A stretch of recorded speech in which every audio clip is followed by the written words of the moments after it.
باقی اللہ تعالیٰ کے ہاتھ میں ہے، اگر ہوگا تو وہ انشاءاللہ یہ ضرور ہوگا۔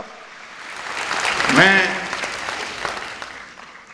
مزید وقت لیے بغیر یہ آخری آج کے حوالے سے یہ پیغام دینا چاہتا ہوں کہ میری قوم کے عظیم نوجوان بچوں اور بچیوں، بیٹوں اور بیٹیوں، آج کا پاکستان دنیا میں ایک ینگ پاکستان کے طور پر جانا جاتا ہے۔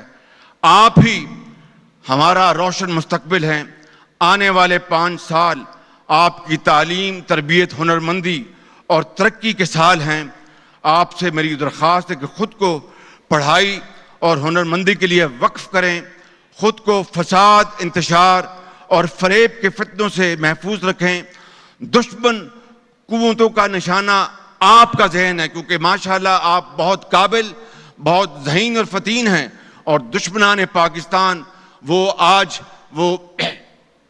ہر حربہ استعمال کر رہا ہے جس سے کہ ہمارا پاکستان آگے نہ بڑھ سکے۔ لیکن میں دل کی اتھاہ گہرائیوں سے اس بات پر یقین رکھتا ہوں کہ ہمارا مستقبل آپ کے ہاتھوں میں ہے۔ وہ ہماری جوہری قوت اور ناقابل تسخیر دفاع سے مجبور اور خائف ہے ہمارا دشمن، لیکن اس نے ڈیجیٹل دہشت گردی کے ہتھیار کو استعمال کر کے پاکستان کے نوجوانوں کے ذہن پر جھوٹ کی بمباری شروع کر رکھی ہے۔ جھوٹ کے اس محاذ کو سچائی ہی ناکام بنا سکتی ہے۔ شعور اور آگاہی انتشار نہیں لاتی، ہمیشہ ترقی، خوشحالی، بات کرنے کا سلیقہ سکھاتی ہے، امن لاتی ہے، دلوں کو جوڑتی ہے۔ اگرچہ فلسطین میں جاری قتل عام نے یوم آزادی پر ہمارے دلوں کو رنج و غم سے مغموم کر رکھا ہے، فلسطین میں جو ظلم ہو رہا ہے اس کی مذمت کے لیے الفاظ معنی کھو چکے ہیں۔ دنیا کے انصاف پسند عوام، ممالک اور ادارے بیدار ہوں، متحد ہو کر انہیں انصاف کے لیے، بے گناہ کے لہو کو مزید بہنے سے روکنے کے لیے، ظالموں کو انصاف کے کٹہرے میں لانے کے لیے، کیونکہ میری آنکھیں اور آپ کی آنکھیں یہ منظر صاف دیکھ رہی ہیں کہ انسانی خون کی پیاسی پاگل جنونی ریاستیں دنیا کو جہنم بنا دیں گی۔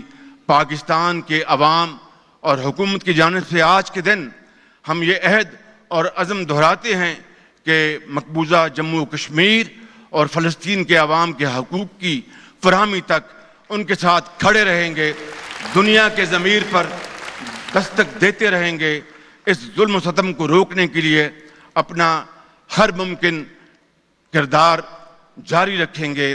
آج ہم میرے بہنوں بھائیوں یوم آزادی کے اس مبارک دن یہ عہد کرتے ہیں کہ پاکستان کی معاشی آزادی کے لیے ہر فرد، ہر ادارہ، ہر سیاسی جماعت، ہم سب مل کر دن رات محنت کریں گے تاکہ آئندہ یوم آزادی پر وطن عزیز کی ترقی کے نئے اہداف طے کریں اور وہ مسائل نہ ہوں جن پر آج ہمارے دل ازردہ اور رنجیدہ ہیں۔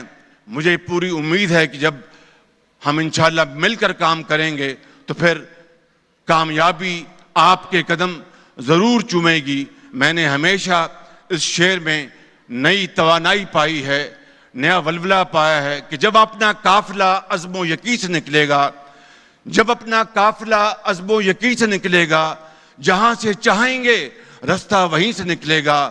وطن کی مٹی مجھے ایڑیاں رگڑنے دے، مجھے یقین ہے چشمہ یہیں سے نکلے گا۔ پاکستان